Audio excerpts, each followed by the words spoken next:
Good morning. My name is Zhang Jie and I'm from the Arizona State University. Before I begin, I would like to thank Dr. Michelle Chambon of the Initiative for the Study of Asian Catholics, St. Xavier's College, Rosary College of Commerce and Arts, and the Archdiocese of Goa and Daman for organizing this conference. My talk is titled Memorializing the Death of St. Francis Xavier through a Chinese Woodblock Print of the 19th Century. Existing scholarship predominantly examines the artistic portrayal of St. Francis Xavier by European artists, thereby leaving a notable gap in our understanding of how Chinese culture commemorates this saint. This study seeks to fill that void by scrutinizing a 19th century Chinese woodcut illustration depicting the death of St. Francis Xavier on Shangchuan Island of China. For primary source, I focus on the penultimate folio of the book, Full Illustration of the True Actions of the World Savior, a woodblock printed illustrated books preserved at the French National Library. This article sets out to explore three questions. How did Chinese culture commemorate St. Francis Xavier? How is that different from European depictions of the saint? And how important is St. Francis Xavier in the transmission of Catholicism in Asia? A close visual analysis of Death of St. Francis Xavier reveals that the Chinese woodcut portrays Chinese people in appropriate Chinese clothing accurate to their respective time, not caricatured or made subordinate to St. Francis Xavier, unlike how European artists usually rendered Asian people. There are three groups of people in Chinese drapery in this folio. In the foreground, one man in Chinese scholarly robe with curly motifs gazing down at the saint. In the middle ground, two men in the drapery of Chinese scholars standing further away from him. And two Manchurian men are standing next to the chapel built on the tomb of St. Francis Xavier in the floating cartouche. The two Chinese men in the middle ground are likely Chinese scholars who wear loose robe in the Ming Dynasty, accurately sketched to reflect the clothing style around the time of 1552, which is when St. Francis Xavier died in Shangchuan Island in China. The men in the woodblock printed illustration wear loose robe with the left lapel across the right chest across the right-hand side, known as the right-sided lapel. This is consistent with the way scholars are painted in the Elegant Gathering in the Western Garden by the Ming painter Qiu Ying. Their hairs are tied in a knot and wrapped in a simple cloth, also similar to the scholars. In contrast, the man standing right next to St. Francis Xavier and gazing down towards him wears Chinese drapery, but is likely a servant of lower social status or a foreigner draped in Chinese clothing. His front lapel is draped towards the left across his chest, or 左衽, and this style is usually reserved for servants or foreigners in Chinese art. Song Gang studies this Yangzhou tombstone of 1342 dedicated to Catherine. In this tombstone, the front lapel of Mary and the Catholic monk are similarly draped to the left-hand side. We know from historical photograph that British missionary in Qing Dynasty does wear traditional Chinese clothes. And in the missionary record, when St. Francis Xavier was dying, he had a Chinese attendant among his groups of attendants surrounding him. So this could be this person depicted over here. There are two Manchurian men standing next to the chapel built on the tomb of St. Francis Xavier, and their dressing style was consistent with that of the Qing dynasty. Their positioning next to the chapel was also historically accurate, as the chapel was constructed in Shangshan Island in 1869 during the reign of the Qing dynasty. From an album of Chinese export painting of the Qing dynasty, one folio titled Manchurian Man features a man wearing a short jacket over his long robe, a distinct style for people of the Manchu ethnic group, the rulers of the Qing dynasty. The chapel in the cartouche also appears to be a rather faithful reproduction when compared with the plan of the chapel from the architect Achille Antoine Hermit. Consistent with the architect's plan, the chapel in the woodblock features 6 bays, a tower adorned with 3 large crosses. The structure of the Holy Tomb of St. Francis Xavier is also depicted in accordance with the architectural plan. The death of St. Francis Xavier shows striking similarity with the depiction of the death of a monk in Pure Land Buddhist art. This scene is chosen because it also features the death of a priest, similar to St. Francis Xavier's role as a religious professional. A Chinese Buddhist woodblock print titled Sutra of the Meditation on the Buddha of Immeasurable Life features the death of a Buddhist priest.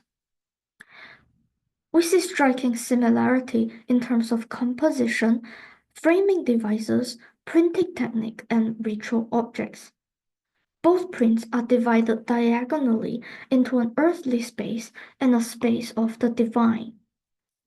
Both priests are framed by trees.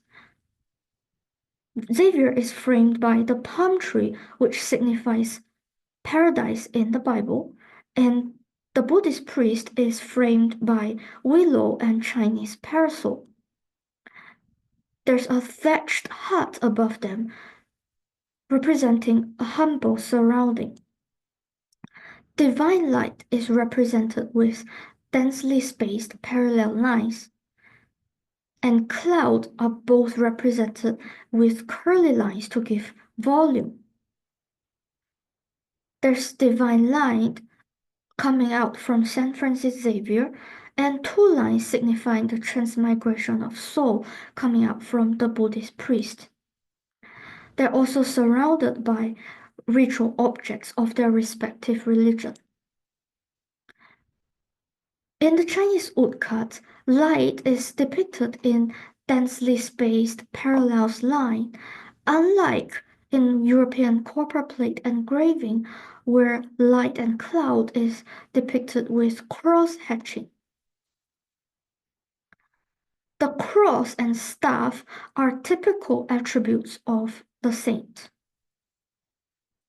The Chinese woodcut features an incense burner, a vase holding the spatula and chopsticks to scoop and press the incense, and a box for incense. This is known as the 3 objects of incense burner and vase, 炉瓶三事.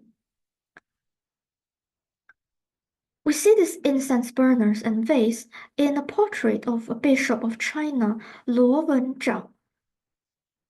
As Truth Dijkstra points out, when early Dutch travelers produced Chinese religion in Dutch illustrated books, although they condemned Chinese religious practice as idolatries, they also acknowledged that certain aspects of Chinese worship paralleled their own, such as the burning of incense.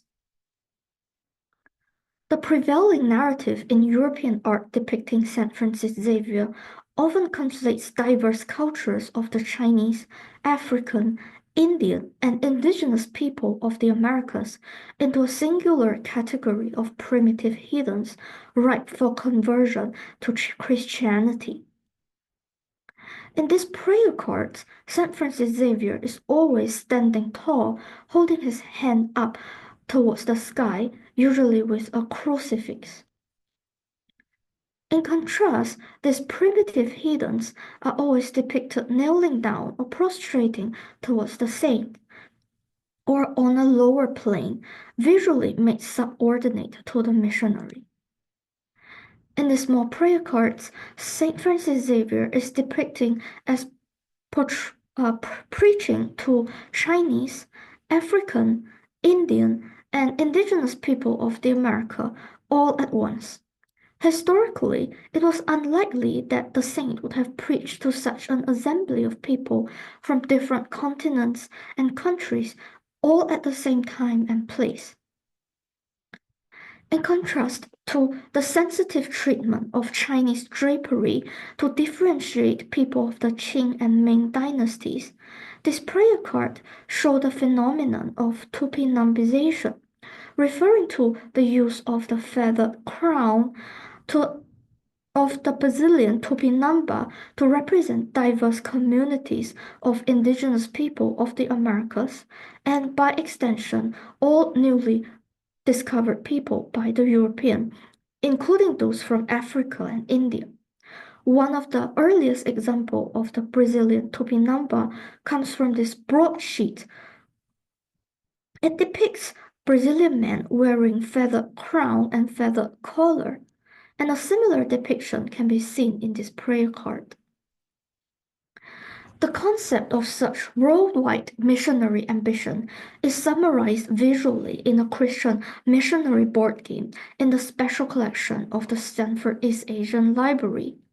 The end goal of the game is to move people of Asian, African, Oceania, and America to the Catholic Church in Rome in the center. Here we see tupinambization and the feathered crown at work again, as it is used to represent both people of Africa and Oceania. Furthermore, people of America, Oceania, and Africa are depicted in dark skin. The nuns in Asia and Oceania can be seen carrying young children, and this alludes to the missionary activities of actively acquiring orphans and converting them. In Asia, the church appears to be converted from a Chinese temple with a cross positioned on a triangular rooftop. And in America, the church appears to be a teepee with the cross a position on a tent-like structure. The conversion of local buildings into churches signifies the triumph of Christian missionary over local religion. In The Miracle of St. Francis Xavier by Peter Paul Rubens, Asian pagan priests gathered beneath the plinth where St. Francis Xavier is standing. This creates a spatial hierarchy, signifying the superiority of Catholicism over Asian religion. The way these pagan priests look up towards St. Francis Xavier and the contrast between their astonished facial expression and the empowered posture of the saint signifies the success of missionary activities in Asia. In contrast to Chinese woodcuts, where traditional draperies are faithfully depicted, Rubens' painting showcases Jesuits' appropriation of exotic costumes inspired by European travel books. Standing among the pagan priests is a figure in yellow robe and transparent headdress that resemble Peter Paul Rubens' drawing of an Asian man in the Getty Museum. However, research by Stephanie Schrader shows that Rubens did not depict what is typically found underneath the transparent headdress in Korea, where the long hair is tied up into a top knot, as evidenced in this portrait of a Korean scholar. However, Weston Jin and Gasterkamp disagree with this Korean association. Instead, they suggest that this figure was based on portrait of a Chinese merchant, Ipon, who traveled on a ship of the Dutch East India Company based on this album.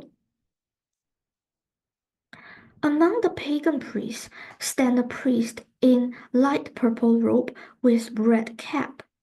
His red headdress resembles this one worn by a Chinese figure in a European book by Theodore the Bright. The two protruding wings around the red official cap can often also be seen in Arthur Dapper's book on China. In contrast to Chinese woodcut, in which Chinese scholars stand in upright, dignified posture, the Asian people in European prints of St. Francis Xavier are depicted as half-naked plug patients laying on the ground with agonized expression. This scene is associated with the miracle that St. Francis Xavier interceded the plague in Japan. The bubonic plague became a metaphor from the plague of heresy and heretic views. In this painting, St. Francis preaching in Goa, it features picture storytelling that was practiced in Italy, showing little sensitivity to the way picture storytelling were done in India. In this painting, St. Francis Xavier is holding a rod and pointing to two pictures, one of Virgin Mary and another of two figures. This image recalls Italian picture storyteller who recited illustrated materials such as carved wooden triptychs and hanging banners. According to the research by Victor Mayer, the pictorial layout they use normally has multiple scenes, with the central being Madonna and Child. Unlike the Chinese woodblock print, which made effort to represent the architecture truthful to the chapel in Shenzhen Island of China, St. Francis preaching in Goa portrayed the supposed Indian setting in a European piazza like this, rather than in 17th century India. Here we see picture storyteller standing in a cross street like St. Francis Xavier. Victor Mayer also shows that picture storytelling in India is done by reciting a painted scroll on cloth, and there could be multiple scenes in a single layout. Although Xavier did not actually make it into China, and his missionary ambition was later realized by Matteo Ricci. In this folio, the death of St. Francis Xavier is positioned on the verso side of the book, adjacent to another folio featuring Matteo Ricci and Xu Guangqi on the recto side, thereby emphasizing the importance of St. Francis Xavier alongside these two pivotal figures in the introduction of Catholicism to China. This folio, in the full illustration of the true actions of World Savior, is modeled after the illustrated book produced in Europe titled China's Illustrata by Kircher. Compared with the Dutch print, the 1869 Chinese print featured three key visual modifications according to the Chinese artistic style. In the Dutch print, Matteo Ricci wears a square, flat-top hat of Chinese literati of the Ming. In contrast, he wears the scholar's official's hat, similar to that of Xu Guangqi, and they sported the same long beard. Four drips of crosses in the Dutch print are changed into four lines of Chinese verses. They warn readers of the severity of judgment, the coming of death, the suffering of hell, and inform them about the joy of heaven. Significantly, this central portrait painting of Mary is remounted from a European frame to a Chinese hanging scroll. We can identify the various segments of an elaborate Chinese mounting, including the sky head, the title colophon, the curve painting, the lower margin, and the earth head. This suggests that there must be Chinese artists who were involved in this production. In European print, however, Matteo Ricci is usually depicted with St. Francis Xavier and Adam Shaw von Bell, who are missionaries who come directly from Europe and rarely with Xu Guangqi alone. So, in conclusion, this study bridged the existing scholarship which examines artistic portrayal of St. Francis Xavier by European artists, and I examined them from a Chinese perspective. This print allows us to rethink the transnational circulation of books and prints, which thus far has been focused on European prototypes and the role of European missionaries. By carefully delineating the Chinese artistic elements of the drapery, religious objects such as the incense burners and Chinese melting, we realized that there must be Chinese artists and engravers who were involved in the production of these books, but has not been previously acknowledged. Thank you.